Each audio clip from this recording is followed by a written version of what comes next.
Membahas olahraga, lifestyle, gaya hidup, wisata,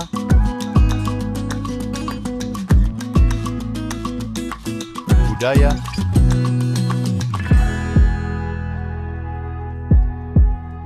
politik dan hukum akan dibahas seru bersama host kece dari Odeng dan co-host tercantik Rida dalam program Pagi Seru Sultan TV. Terima kasih pemirsa, masih bersama kami tentunya di Pagi Seru, ulas berita kaku-kaku. Selanjutnya pemirsa, sebuah speedboat RIB 04 milik Basarnas Ternate Maluku Utara dilaporkan meledak saat berlayar menuju operasi evakuasi pada Minggu 2 Februari 2025 malam sekitar pukul 23.00 waktu Indonesia bagian Timur. 3 orang tewas dan salah satu wartawan Metro TV ini bernama Sahril Helmi saat ini masih dinyatakan hilang. Akibat ledakan tersebut, 3 orang dilaporkan meninggal dunia. Mereka adalah anggota Polda Maluku Utara yaitu Baratu Mardi Haji serta 2 orang anggota Basarnas, Fadli M. Malagapi dan juga Muhammad Rizky Esa. Sementara itu pemirsa, ini masih dilaporkan seorang jurnalis Metro TV, Sahril Helmi, masih dinyatakan hilang dan saat ini masih dalam upaya pencarian. Sebanyak 7 korban telah dievakuasi ke fasilitas kesehatan terdekat untuk mendapatkan perawatan medis. Nah, para korban selamat awalnya ini ditemukan oleh kapal cepat KM Cantika Lestari 10 yang sedang berlayar dari Pelabuhan Gita menuju Manado. Mereka kemudian akhirnya dievakuasi ke Pelabuhan Gita dan mendapatkan perawatan medis di Puskesmas Payahe sebelum memang akhirnya dipindahkan ke Ternate menggunakan KM Pandu Dewanata. Hingga saat ini memang ini dilaporkan pencarian terhadap korban hilang masih terus dilakukan oleh tim SAR gabungan. Pihak berwenang juga saat ini tengah menyelidiki nih apa yang menjadi penyebab dari ledakan speedboat tersebut. Nah, ini kalau lihat dari beberapa pernyataan ya pemirsa, bahwa ketiga korban yang meninggal dunia telah dievakuasi ke Ternate menggunakan kapal cepat milik dari Polda Air Maluku Utara. Namun ia juga belum bisa memberikan keterangan rinci nih ya dari pihak kepolisian mengenai kronologi tersebut.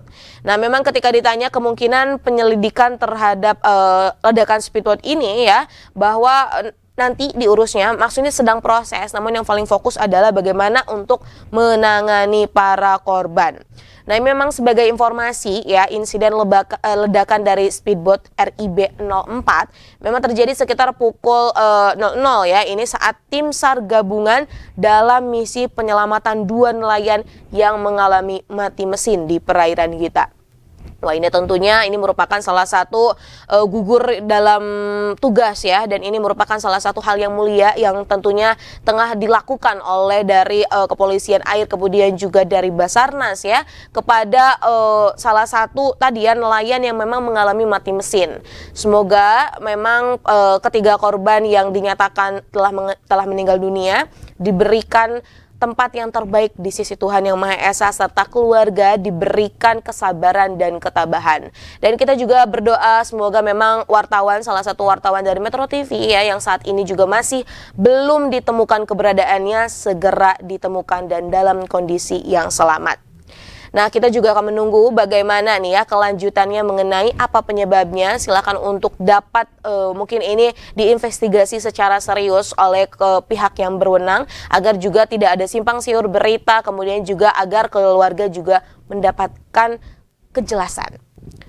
Baik pemirsa, selanjutnya ini ada berita dari Indonesia juga tapi berkaitan dengan warga negara asing Cina. Baru-baru ini pemirsa memang geger ya fenomena banyaknya warga negara asing asal Cina yang memberikan tips dan menyogok petugas imigrasi Bandara Soekarno-Hatta. Bahkan ya ini dari Kedutaan Besar Cina di Jakarta sampai turun tangan loh dan mencoba menyelesaikan masalah ini melalui Kementerian Luar Negeri Republik Indonesia. Nah, ini gimana sih kronologinya? Jadi memang pada 1 Februari 2025 beredar tangkapan layar surat kedubes Cina tertanggal 21 Januari 2025 kepada Kementerian Luar Negeri Republik Indonesia. Surat itu memang menyebutkan adanya tindak pemerasan oknum imigrasi Bandara Soekarno-Hatta terhadap warga negara asing Cina. Bahkan dalam suratnya itu, pemirsa ya, perwakilan diplomatik Beijing itu menyampaikan bahwa mereka telah berkomunikasi dengan kantor imigrasi Bandara Internasional Jakarta untuk menyelesaikan kasus pemerasan tersebut. Nah, bahkan ini ternyata bukan terjadi pada tahun ini saja gitu ya. Ini tahun lalu dengan bantuan Departemen Konsuler dari Kedutaan Besar Cina dengan berkoordinasi dan bantuan kantor imigrasi Bandara Jakarta berhasil menyelidiki setidaknya ada 44 kasus pemerasan.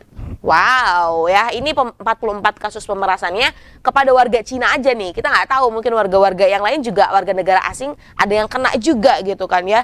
Dan bahkan ini nilai totalnya mencapai 32 juta lebih seperti itu. Dengan uang tersebut memang sudah dikembalikan ya kepada 60 warga negara Cina. Namun kata dari kedubes Cina ini merupakan hanya puncak gunung es aja lah. Sebenarnya di bawah-bawahnya ada banyak sekali gitu kan ya praktik-praktik yang dilakukan.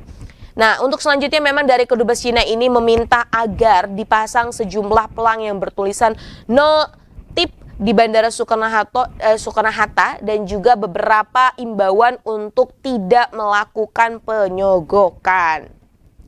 Ini akhirnya juga ya, menanggapi kejadian ini, juru bicara dari Kementerian Luar Negeri Republik Indonesia mengatakan bahwa pihaknya akan terus berkoordinasi dengan seluruh kementerian ataupun lembaga pemerintah terkait untuk mengatasi masalah ini. Mereka juga akan membantu memfasilitasi kedutaan besar Cina dengan pihak terkait. Nah, akhirnya kan jadi pertanyaan, terus gimana nih para pegawai-pegawai imigrasinya? Apakah ada tindakan gitu kan yang diberikan, entah itu hukuman kode etik ataupun yang lain-lainnya? Nah, sementara itu pemirsa, memang seluruh pejabat kantor imigrasi kelas 1 khusus Bandara Soekarno-Hatta akhirnya yang diberhentikan akibat dugaan pemerasan atau pungutan liar terhadap warga negara Cina ini saat ini memang masih dalam pemeriksaan internal. Jadi langsung dibabat habis, langsung dipecat seperti itu, namun masih dalam proses pemeriksaan juga.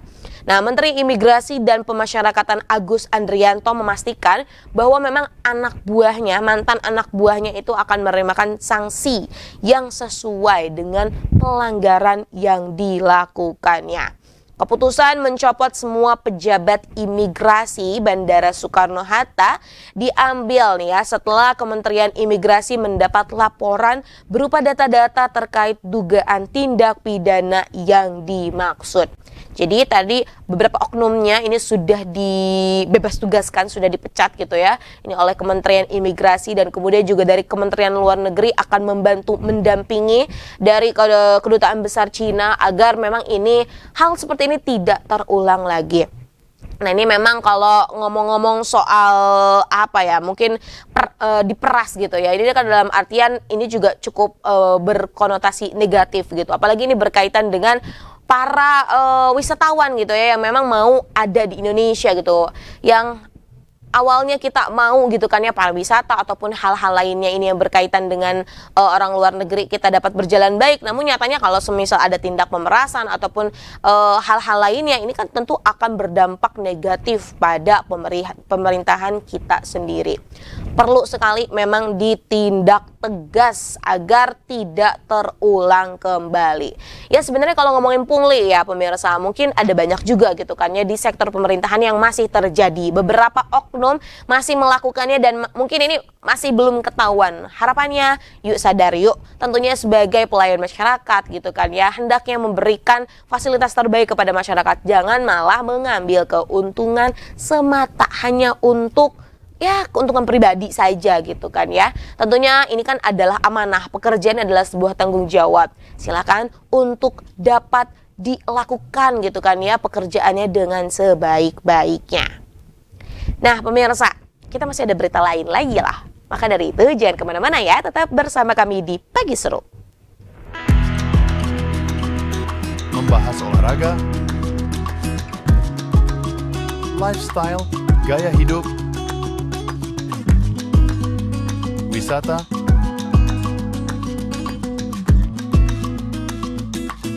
budaya,